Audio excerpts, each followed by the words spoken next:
Coating ಇದೆಯಲ್ಲ, ಈ coating single shade ಆಗಿರೋದು. ಈ ಕೋಟಿಂಗು ನಾನು ಸೆಕೆಂಡ್ ಟೈಮ್ ಮಾಡಿದ್ನಲ್ಲ ಆ ಕೋಟಿಂಗು, ಇದು ಡಬಲ್ ಕೋಟಿಂಗ್ ಆಗಿರೋದು. ನೋಡಿ ಇದು ಎಷ್ಟು ವ್ಯತ್ಯಾಸ ಇದೆ. ಬೋತ್ ಆಫ್ ಪೇಂಟು, ಬಟ್ ಇದು ಸಿಂಗಲ್ ಕೋಟಿಂಗು, ಇದು ಡಬಲ್ ಕೋಟಿಂಗು. ಡಬಲ್ ಕೋಟಿಂಗ್ ಆಗಿರುವಂಥದ್ದು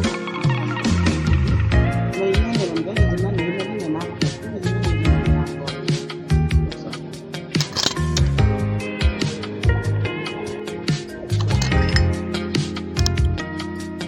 ನೋಡಿ ಈಗ ಎರಡು ಕೂಡ ಪೇಂಟ್ ಆಗಿದೆ. ಎರಡು ಕೂಡ ಇದೇನಾಗುತ್ತೆ ಅಂದರೆ, ನಾವು ಒಂದ್ಸರಿ ದೀಪ ಹಚ್ಚಿ ಎಣ್ಣೆ ಎಲ್ಲ ಇಳ್ಕೊಂಡಿದ್ರೆ ಅದು ಪೇಂಟ್ ಮಾಡಲಿಕ್ಕೆ ಕಷ್ಟ ಆಗುತ್ತೆ. ಸೊ ಹಾಗಾಗಿ ನಾವು ತಂದು ನೀರಲ್ಲಿ ಇದನ್ನು ಮುಳುಗಿಸಿಟ್ಬಿಟ್ರೆ ಇವೆರಡು ಪೇಂಟು ಕೂಡ ತುಂಬ ಈಸಿ ಆಗುತ್ತೆ ಮಾಡಲಿಕ್ಕೆ. ಹಾಗಾಗಿ ಇದು ಮತ್ತು ಇದು ಎರಡನ್ನೂ ಕೂಡ ಪೇಂಟ್ ಆಗಿದೆ. ಇದನ್ನು ಒಂದು 10 ಮಿನಿಟ್ಸ್ ಗಾಳಿಗೆ ನಾನು ಆಚೆ ಕಡೆ ಮಾಡ್ತಾಯಿದ್ದೀನಿ, ಮನೆಯಿಂದ ಹೊರಗಡೆ ಮಾಡ್ತಾಯಿದ್ದೀನಿ. ಕಾರಣ ಏನು ಅಂದರೆ ಇದೆಲ್ಲ ಸ್ವಲ್ಪ ಡ್ರೈ ಆಗಲಿ ಅನ್ನೋ ಉದ್ದೇಶಕ್ಕೋಸ್ಕರ. ಸೊ ಇದು ಡ್ರೈ ಆದಮೇಲೆ ಇದಕ್ಕೆ ನೀವು ಇನ್ನೂ ದಪ್ಪನಾಗಿ ಬೇಕು ಅಂದರೆ ಹಚ್ಕೋಬೋದು.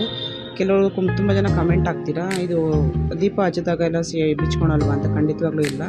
ನಾನು 2 3 4 ವರ್ಷದ ಹಿಂದೆನೇ ಮಾಡಿಟ್ಟಿದ್ದೀನಿ. ಸೊ ಪೇಂಟ್ ಯಾವುದು ಕೂಡ ಬಿಚ್ಕೊಂಡಿಲ್ಲ.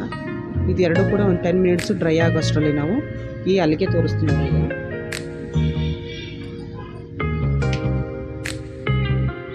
ನೋಡಿ ಈ ಹಲಿಗೆ ಉಂಟಲ್ಲ,